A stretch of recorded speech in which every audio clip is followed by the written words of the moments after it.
High, hello everyone, welcome back to the channel. আজকে আমি সকালবেলা থেকে তোমাদের সাথে ভিডিওটা শেয়ার করছি, কি করলাম। তো আজকে আমি এর সাথে শেয়ার করব ডিমের কারি।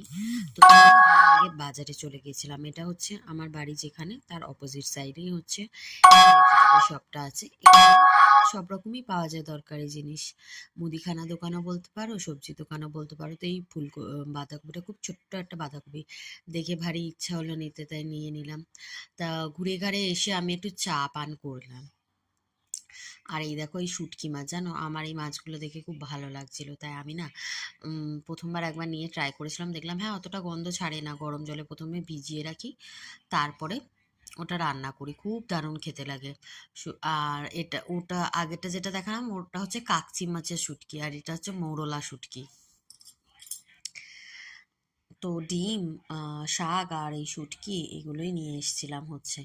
তো চলো আজকে তোমাদের সাথে আমি একটা ডিমের কারি রেসিপি শেয়ার করছি। এরপরে অনেক ভিডিও আমার করা আছে যেগুলো তোমাদের সাথে শেয়ার করা হচ্ছে না সময়ের অভাবে, এডিট করে উঠতে পারছি না, ভিডিওগুলো আপলোডও হচ্ছে না। তো তোমরা প্লিজ একটু সাপোর্ট করো আমাকে, প্লিজ সাবস্ক্রাইব করে দাও আর চ্যানেলটা শেয়ার করো। দুটোতেই পয়সা লাগে না, শেয়ার করতেও পয়সা লাগে না, সাবস্ক্রাইব করতেও পয়সা লাগে না। যারা দেখছো 200, 300, 500 যে ভিউজগুলো হচ্ছে, তারা প্রত্যেকে যদি একটু সাবস্ক্রাইব করে দাও তো অনেক উপকার হবে। তো দেখেই নিলে আমি প্রথমে ডিমগুলো সেদ্ধ করে ভেজে তুলে নিয়েছি, আর কড়াইতে পেঁয়াজ বাটা দিয়ে দিয়েছি, আর আদা রসুন বাটা দিয়ে, আদা বাটাটা লাস্টে অ্যাড করবো, রসুন বাটা দিয়ে ওটা একটু কষিয়ে নিয়েছি।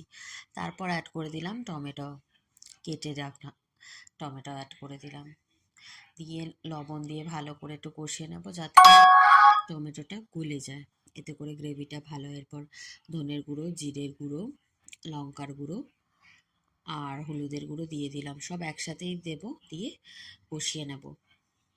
এই ডিমের কারিটা খেতে ভীষণ ভালো। আমি ডিমের কারিতে কোনো রকমের ফোড়ন ব্যবহার করি না। অনেকে জিরে, গোটা গরম মশলা ব্যবহার করে, আমি আগে করতাম, কিন্তু ওটার থেকে বেশি একদিন চটজলদি করতে গেলাম, ফোড়ন দিতে ভুলে গেলাম। ভাবলাম যে কি ভুলে গেছি, বাদ দাও, একদিন ফোড়ন না দিলে কি হয়েছে। তারপর দেখলাম এটাই আমাদের ভালো লাগছে। তো তারপর থেকে আমি আর কোনো ফোড়ন ইউজ করি না, গরম মশলা গুঁড়ো ব্যবহার করব সবশেষে। এটাকে ভালো করে মোদ্দা কথা কষাতে হবে, যাতে পেঁয়াজ বাটা আর রসুনের কাঁচা গন্ধটা চলে যায়।